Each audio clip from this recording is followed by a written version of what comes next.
After 3, we're going to welcome the fantastic Nick Sutton to the stage. So, 1, 2, 3, boys, get it going. Spread it round the room, get some whooping. Get him up here, it's Nick Sutton! Stockport, how we doing? Fantastic. Now, I know what you're thinking looking at me. Wow, I bet he's a very powerful athlete. I really hope he don't challenge me to a race. Well, listen, it's a Tuesday night, it's a lovely gig. Let's not ruin it talking about race. So, listen, I'm excited to be here. I know I probably don't come across as I am, but I am, because it's nice to come out and do comedy in front of the lovely people of Stockport that I can't see because I'm blinded by the light. But it's hard to explain how excited that makes me feel, and I think I've got a bit of an analogy for you. I'm as excited to be here today as a middle-aged man is who gets to go to the tip. Now, some of you are thinking, what do you mean? Because middle-aged man, they pretend like I have today, oh, it's just this gig I'm doing tonight, it's not a big deal. And they're all like, oh, I've got to go to the tip on Saturday. But really, they are fucking buzzing to go to the tip. That it gives them such a rush, and the reason they like going to the tip is because they like to go to the tip to talk to the rough tip workers. So what they do is they collect a little pile of shit in the garden, wood, broken this, broken that, until it's big enough that the wife goes, get that moved. And he's like, yes, dear. So he loads it up into his estate car, because it's always a fucking estate car, loads it up into his car, goes to the tip, and he spies out his first victim, and usually what he goes for is a man who's got the demeanour of someone who's not seen his kids in 6 years. It's a certain scowl.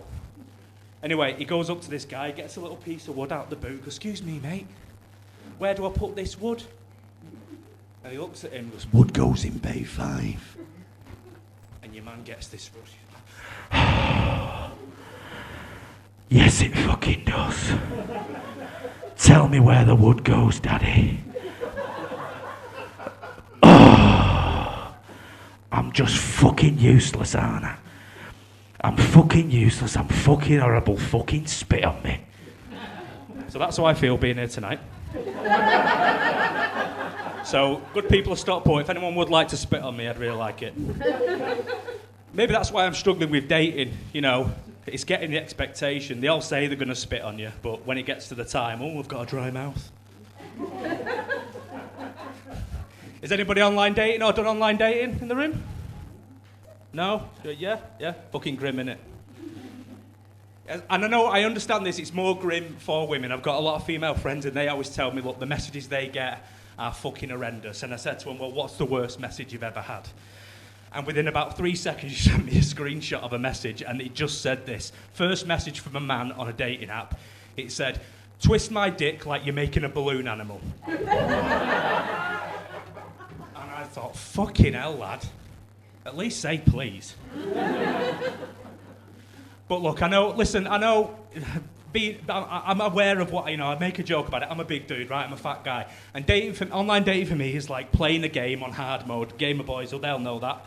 Playing the game on hard mode, you've got less abilities, more obstacles, but it just means that when you get there, it feels so much fucking better. But listen, I'm aware that I'm a big dude, and I'm aware of that, and I don't so much mind that, like, I am trying to lose a bit of weight. I've actually lost 4 pounds this month. I remember to take my Doc Martens off before I got on the scales. And I don't so much mind that. The things I don't like, it's the things that non-fat people say to fat people. Those things kind of annoy me a little bit, where they're like, you know, you look so good when you wear a dark colour. Fucking shut up. But there's one thing that annoys me slightly more than that, and it's the things that other fat people say, because I don't want to be fucking associated with it. I'll give you an example. This is just going to go on a tangent, but just bear with me. Is everyone aware of what the concept of compo face is? Yeah. Right, for those of you that don't, what it usually means is it's some 55-year-old Reform UK voter whose bin didn't get emptied, and the local newspaper come round and take a sad picture of him next to the bin like this. Local council in bin disgrace. Right, and people go, that's fucking ridiculous, what does our council tax go on? Okay, so fat people do a similar thing. Now, I know I should be really body positive and say healthy at all sizes and all this shit, but I'm talking about myself, so bear in mind, shut the fuck up. What they'll do is, it's typically Americans who do this, and it's Some fat person who's doing a campaign of hate against a theme park because they didn't fit in a roller coaster. And it's like, what a fat fucking thing to say. Universal Orlando is fat phobic and it should be more inclusive. Shut the fuck up. Engineers did not have you in mind when they built this machine. And I've accepted that in my life. Why can't they? When I go to a bar or a restaurant and I see it's only booths, I'm going to have a fucking bad evening. I'm going to sit there in fucking pain with a smile on my face and a song in my heart because this is my journey and this is my struggle. Right, question for you. Do you know anyone in your life who just does things wrong? Like they live their life wrong? Bit of a broad statement, let me give you an example. Do we know anyone who does a big shop at the Co-op? Come on, who's doing a big shop in the Co-op? Now I didn't get my history GCSE, but in the immortal words of Martin Luther King, get a little like the rest of us, you soft cunt. Now, that's playing on my mind, people who just do things wrong. And I'm not saying everyone's got to be normal, but there's certain boundaries you don't cross.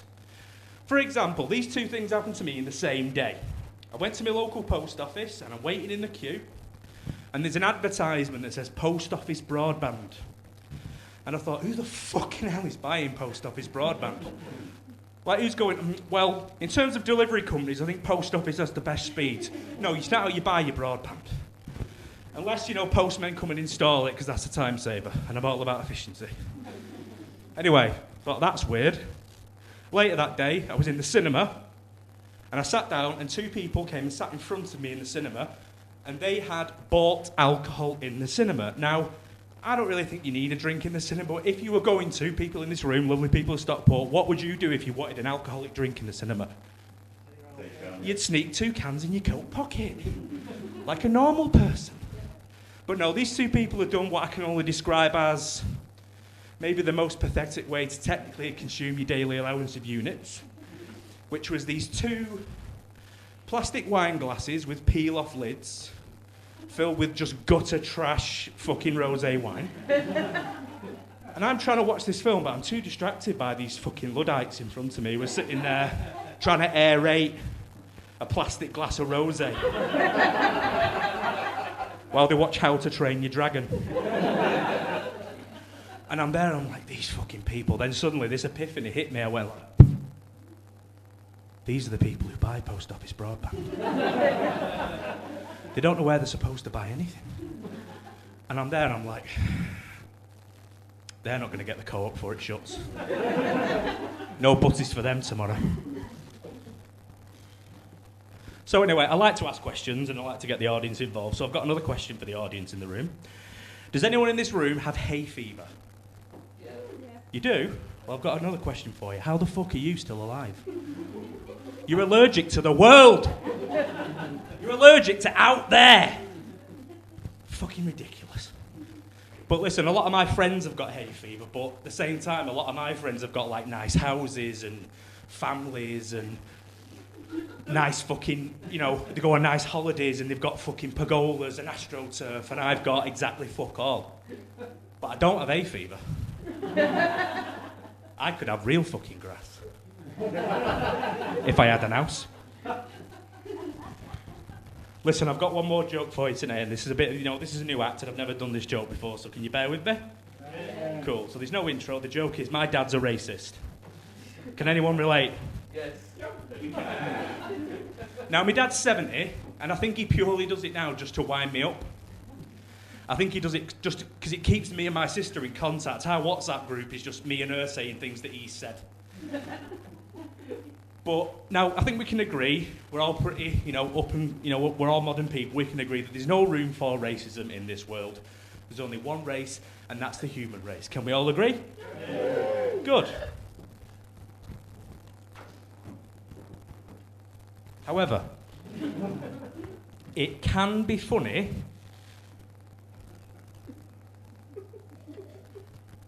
to occasionally do the voices. Now, let me explain. Now, you may just do them with your mates, or with your partner, or sometimes just by yourself. No, but the thing is, there's still a stigma about talking to yourself. But that's what pets are for. You can give your pet a voice, and that's fine. Right? My cat's Chinese. He's never been to China, never lived with a Chinese family, but he is Chinese. And the best part about it, especially if you've got a cat, cat's the best pet to give this voice to. You know why? Because when you stroke them, and you stroke them a bit too hard, they'll do the eyes for free. But then when you feel really disgusted with yourself, he's done it, not you. And you just look at him and you go, what the fuck is wrong with you? We rescued you out of a bando in Newton Heath. You think you're from fucking Ho Chi Minh City? Get a grip, Dexter, you fucking prick. Listen, Stockport, thank you so much for having me. You've been amazing. Thank you.